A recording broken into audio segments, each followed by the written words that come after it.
Happy Thursday, Locked On Women's Basketball fans. Guys, we have a very special guest. Marino is in the building, and we're going to be talking things, not just sports betting, not just WNBA, but we're also going to get into the weeds of Maria's story. So stay tuned because Locked On Women's Basketball starts right now.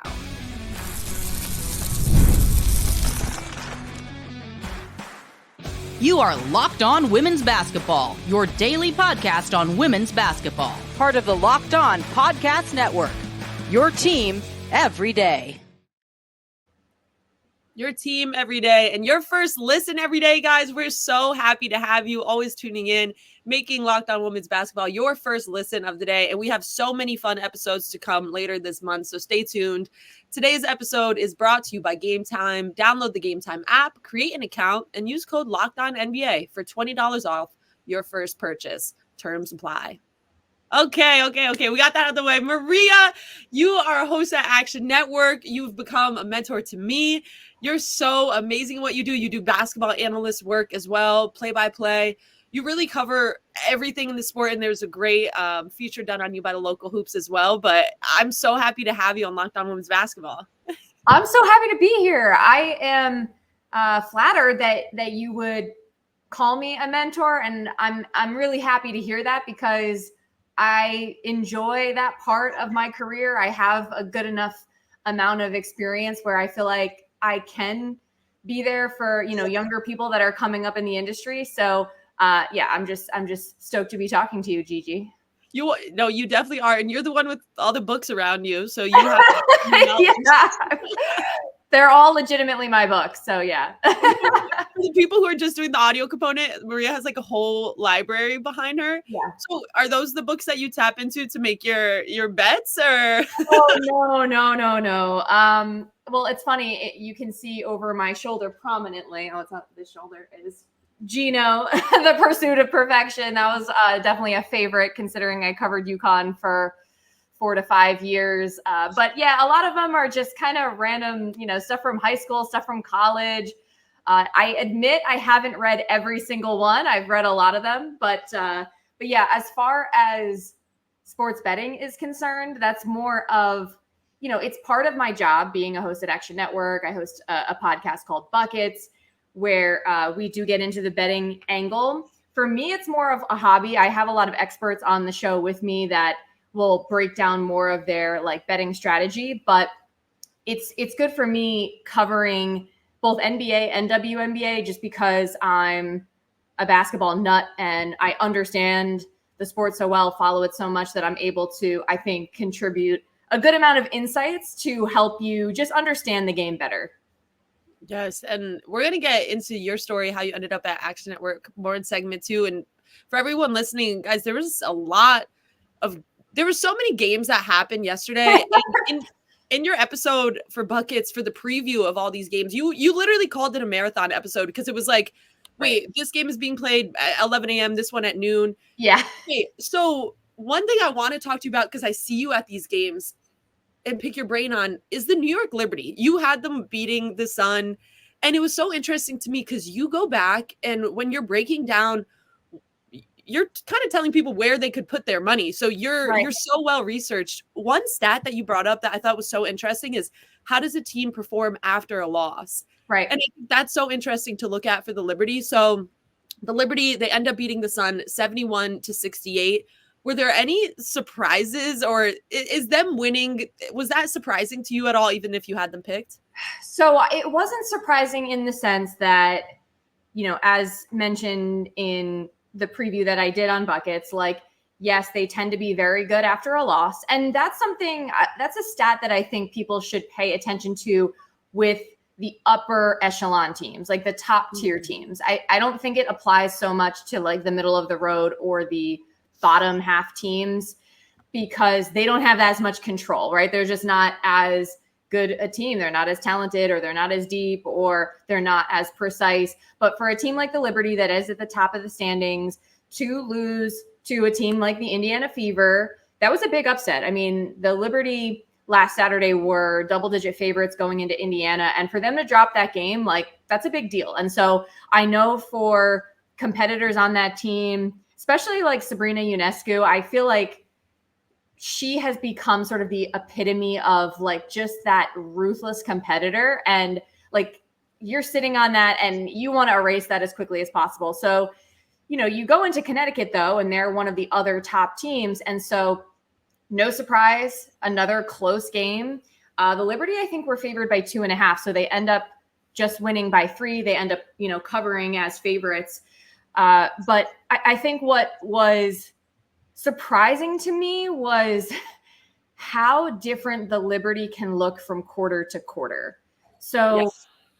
a big storyline with this season has been, their performance in the first quarter and the fourth quarter tends to be significantly better than in the second and third quarter. And was that not exactly what we saw in Connecticut? And it's not always that way. Like I was noticing that more recently, like particularly against the Fever, against the Dream, even against the Lynx, like the Liberty, I thought came out a little bit slower than we've become accustomed to. Mm-hmm. But that said, they still, for the most part, were able to take care of business. But like a trademark, it's clear that they're prepared, right? It's clear that they understand the scout and they go in and they tend to execute in the first quarter. But once the other team starts to make adjustments, that's the big question with them. Okay, how do they respond? And I thought against Connecticut that they were, Connecticut hit back in the second quarter and the Liberty just all of a sudden, like I said, it's like a tale of two teams with them sometimes. They just looked so different, so out of sorts. And but they found a way to pull it together in the second half. But the other thing, the Liberty have, I'm sorry to say, they've kind of owned the Connecticut Sun the last couple of years. I mean, except for that one loss in the playoffs, they have beaten the Sun every regular season meeting last year, 3 times in the playoffs, and then both meetings this year. And that's it's a real test for the Sun because, to be truly considered, that top dog in the W, you have to be able to beat the best teams. And so far they haven't shown that they're able to beat New York or Las Vegas. So I think there are still some question marks in terms of offensively who they turn to. Like they seem to have their defense pretty much always on point. Their intensity is always on point, but sometimes it seems like they're searching on offense. Yeah, and to point to that as well, so the Liberty come out, and I remember in Buckets you had said you were a little worried about how they could come out in that first quarter. Yeah. Like it might come down to that. They come out 29 points in the first quarter. Right. So they're setting a new tone for themselves in a way. Yeah. But in that second quarter, only 10 points. But Connecticut, on the other hand, consistent in a way. It's 19 points first quarter, 19 points second quarter. And then you mentioned the Liberty could string it together in the second half. So I don't want to make you do overtime for your job, but the Liberty played the Sky tonight. Yeah.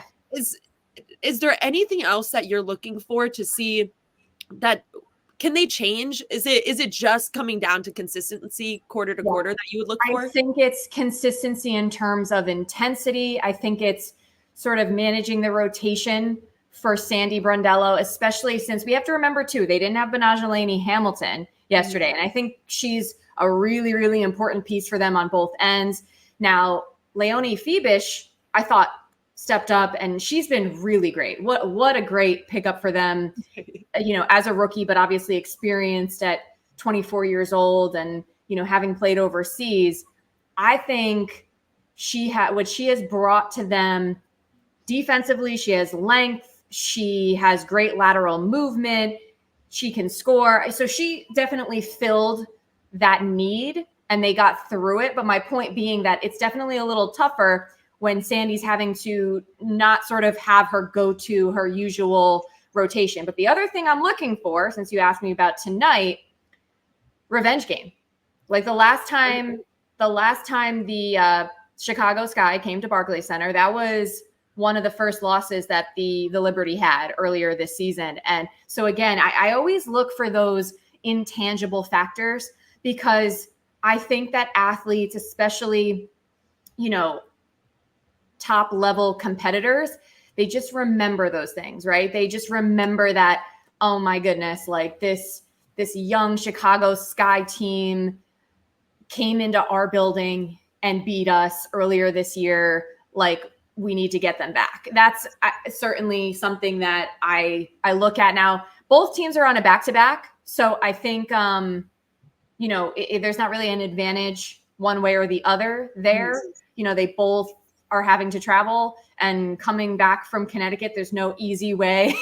Like, they talked about Benajelani Hamilton. Sandy talked about like her knee kind of like blew up on the bus, basically. Like, when you're sitting on a bus for hours and you have an injury, like, you're uncomfortable. So, you know, that's why she was a late scratch in Connecticut. So anyway, they both are going to have to find that second gear tonight. But I think overall the Liberty are going to be energized back in their building in front of their fans.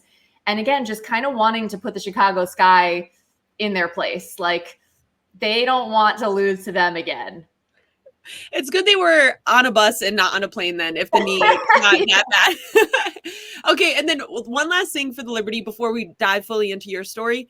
I went over to actionnetwork.com because I want to learn more about sports betting. Yes. I check out this Sky Liberty game. And again, I don't want to make you work overtime. No, it's okay. But just for the people listening, if they're listening to this before the game, and I think most of them are, so the spread is 11.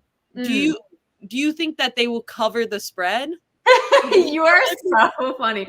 I love that you're learning 11. about this. Or minus 11, yes. I love that you're learning about this. So I think I saw originally that the Liberty were favored by like 12 and a half. And now that it's 11, that tells me that a good amount of people were probably betting the Sky to cover, which means that they could either win outright or lose by fewer than 12 and a half points. But the Sky are also what I like to call like a public team, you know, because of the popularity of Angel Reese and like Camila Cardoso, and also because of the double-double streak that Angel is on and all of the sort of attention on that. I think they're a team that a lot of people like to bet. And so it would make sense to me that people are saying, okay, well, the Sky are sort of, we like them to keep it closer. And then you have to understand that sports books will respond to whatever action is coming in, and they will move the line accordingly. So they're maybe saying, okay, we got a lot of money coming in on the Sky here. We're going to make the Liberty only favored by 11 now, and see, you know, what that does. So you have to keep that in mind when you're looking at these lines. Why are they moving? Why is the goalpost moving? Right. But that being said, 11 it's a big number. Like, I don't usually like to bet on double-digit favorites. In other words, like, I don't usually like to bet, okay, I feel like really good about the Liberty are going to win by 12. But that would be the side that I would lean, just because I do think that the Liberty ultimately are the better team. They are at home. They have the revenge factor, and I give them the advantage in this matchup. But I'm not rushing to go and bet the big favorite. And I think part of my hesitancy is like Teresa Weatherspoon, her team is scrappy. And I knew this was going to be the case coming in. I love the hire for the Chicago Sky. I think Teaspoon has clearly taken them to already that next level of like compete mindset, grind set, defend, be scrappy. So like, I don't love the idea necessarily of like expecting the Liberty to win by that margin, but that's where I lean. So does that make sense? It does, and I'm getting a masterclass from you. And guys, there's more Marino after this. We're going to dive into her whole story, and then we're going to expand things and talk more media perspective in general in segment 3. But how lucky are we all that we get to learn about sports betting from one of the best? And I know you have a reputation of having a really good what's it called? Like, anything that you predict, pretty much people could trust. So you guys. Oh, wow. I don't know if I go that far, but I think I have a good inclination, but yeah. You're too humble. All right. More Maria Marino after this. I'm going to read a couple ads and then we're going to dive into her stories. So stay tuned. Today's episode is brought to you by Game Time. And that Liberty Sky game that we were just talking about, guys, you could go to Game Time and pick out a seat for that game right now. Also happening this summer is MLB games.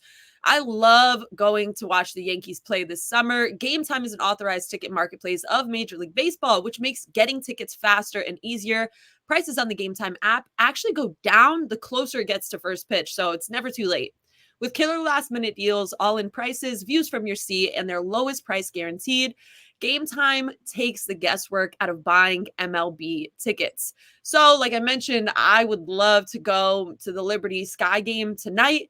And you can too. There's so many good deals for the game. And there's also so many great features in the app. I love checking out the last minute tickets, the flash deals, and also the zone deals. So for the zone deals, you could save even more when you choose a selection and then let Game Time choose the seats. So it's kind of like a fun, just you see what you could get from it. And also, we want to just encourage everybody to take the guesswork out of buying MLB tickets with Game Time. Download the Game Time app, create an account, and use code LOCKEDONNBA for $20 off your first purchase. Terms apply. Again, create an account and redeem code LOCKEDONNBA for $20 off. Download Game Time today. Last minute tickets, lowest price guaranteed.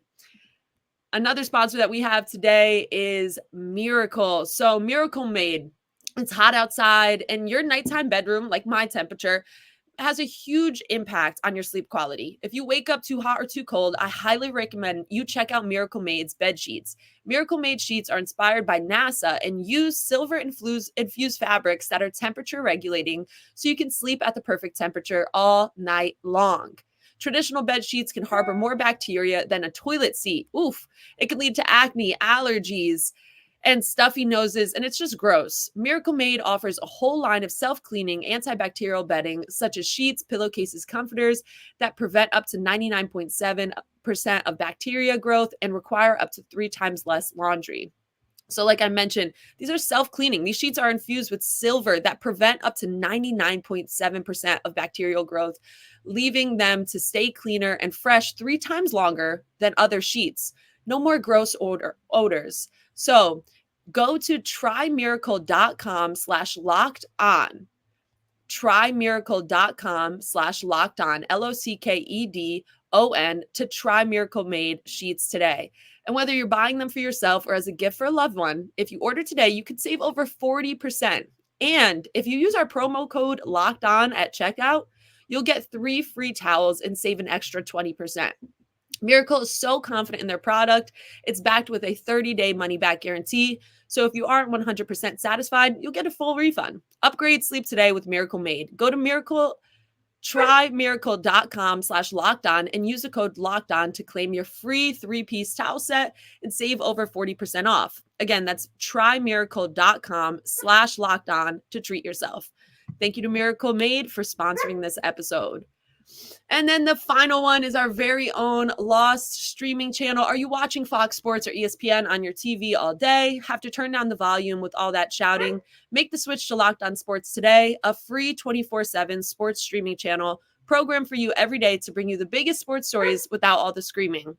Locked On Sports Today brings you can't-miss analysis, opinions, and news, streaming 24/7 on YouTube or the free Amazon Fire TV channels app, part of the Locked On Podcast Network. Your team every day. Okay. That was enough, guys. Welcome back to Locked On Women's Basketball. We're here with Maria Marino. Maria, thank you so much again for taking this time. And I'm so excited to just hear how you go from being an editor in your high school newspaper, where you love interviewing, and now you're hosting on Action Network. Man, what has been like a career high for you, if you can think of one or two? Oh, that's hard. I mean, I've definitely had a few over the course of my career. I mean, there's been steps. Like every career has stepping stones in the journey. And I mean, I remember like sort of my first sports job at like a major media company was at SiriusXM. that was like almost 10 years ago now. But, I used to do like sports updates live on the radio. And I remember the very first day that I worked where I was like, I'm on the air, like it's official. And like my heart was like pounding. And like, I remember my supervisor at the time, like texted me after my first update, like, relax, you have it under control. So that was like one thing. And then, the more experience you get, the more confidence you get. And then, I remember when I first got the call from SNY to go like on TV for the first time in a, analytical, sports reporting type of role. And I was super nervous leading up. Like because you get to a point where you care so much about your career growth that you're like, okay, I really have to execute here. Like, I don't want to mess this up. And I knew I'd be fine, but I definitely remember like a day or two before just being like, okay, like this is happening. But then once you do it once, you do it twice, you do it 3 times, you're like, okay, I got this. And, you kind of keep moving forward. So I would say those 2 things kind of stand out from a career standpoint. But, I've been lucky. I've been able to just have a lot of great interviews and athletes and coaches that I've had access to over the years. And I think that's really cool when you can sort of establish relationships with people and they feel comfortable talking to you. They feel comfortable like opening up to you. And just tying it back to the Liberty for a second, I remember being so excited when Sabrina Ionescu was drafted, because you knew that it was kind of like this new era. And also, the Liberty being under new ownership, committing to having the team play at Barclays Center. Those were like really big deals for me, for the sports world, for the WNBA, certainly. And when the Liberty, they made the playoffs, I want to say it was 21, barely, 22, they lost to the Sky. I'm pretty sure that was a 3-game series, but they took a game from the Sky, which was a big deal. Again, like to get, okay, now you've been in the playoffs, now you get a playoff victory. That's a big deal. And when they ended up losing the series, but after the game, I did get to interview Sabrina one-on-one. And I just remember that as like her even saying to me, like, this is a huge step. Like, this is a huge step for us. And then, next thing you know, they're in the finals the following year. So anyway, I'm kind of bouncing around a bit, but there's been a lot of moments. I love that. And I love that it's not like sports updates, I think, are such an interesting thing to point to too, because I love asking people, especially women who've done updates, how much it's changed from the time that you were doing the updates then to even the job you're doing now, where back when you were starting and this was SiriusXM. Yeah. Did you feel like, and I don't know what time of year you started, so maybe that has to affect, but did you feel like it wasn't necessarily a built-in thing to talk about women's sports, or was that not a true narrative? No, it was not built in at all. It was virtually ignored by just about every major media company. Like that's just how it was. And I just remember like I would do NBA updates over the summer, and I started also including WNBA scores and tidbits within those NBA updates. No one ever told me to do that, but I felt that it was appropriate, so I did it. And luckily at the time, people started giving me runway to do some like segments on NBA radio that were specifically for W, like throughout the W season, which was cool. But yeah, in general, I would say there was a lot less room when I started for WNBA or any sort of women's sports content. It was very much, I had to ask for it. I had to push for it.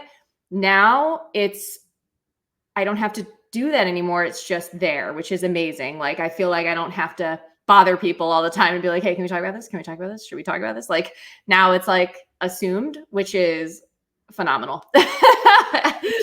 Yeah, now you're consistently hosting a podcast that's all about the best WNBA vets with buckets too. And so I think there's so much in your story, and we don't even have the time for it all. Yeah.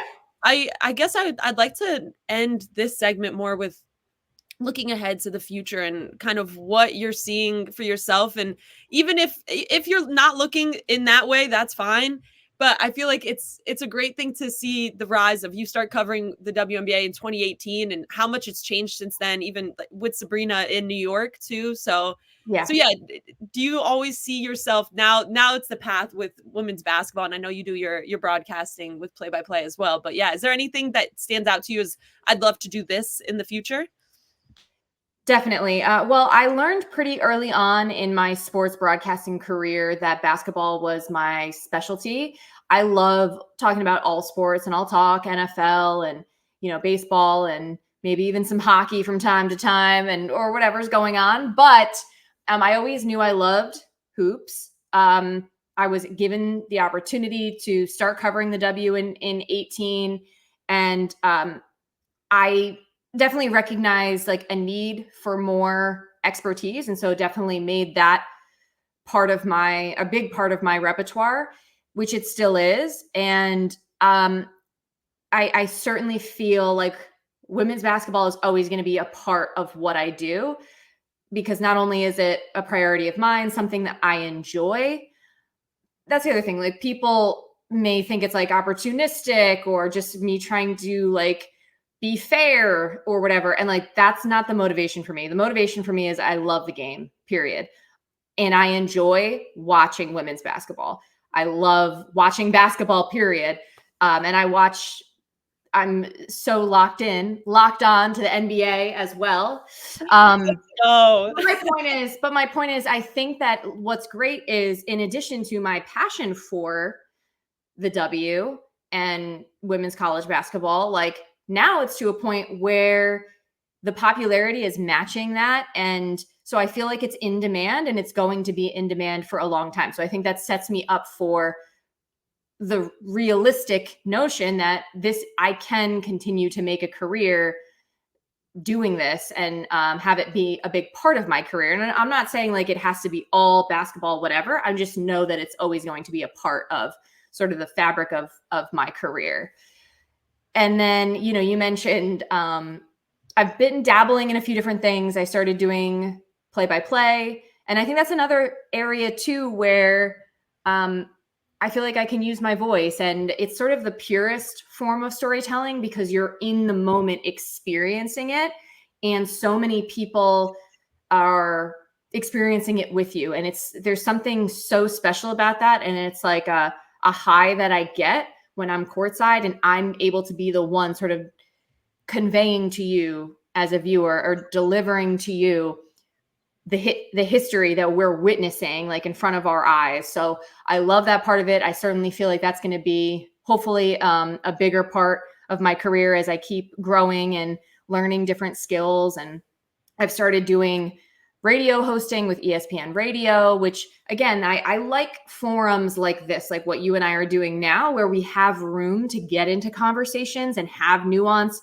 I appreciate that so much more, especially in today's day and age with social media and so many snippets getting out there and just fragments of stories and not the full context, and people running away with different pieces of the story rather than understanding and absorbing the full story and the full truth. And so that's why I love this type of a forum. So I could see, the podcasting, sports radio, that all kind of goes hand in hand. But yeah, I'm always kind of open to seeing what's going to be coming. A lot of people say, what's your dream job? And I'm like, to me, that's kind of a hard question to answer, because sometimes you don't know until it's in front of you. Like, sometimes you have to be willing in this industry to like be malleable and be kind of ready for anything, because especially in this climate, media, the industry is changing so rapidly. So you just kind of have to be like open-minded.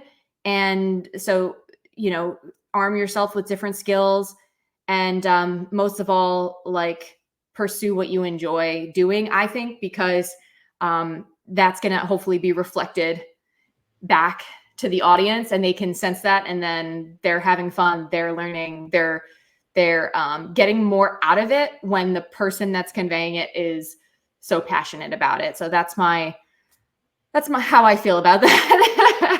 I love that. And you're such an expert in so many things, and malleable forum. Guys, are you listening?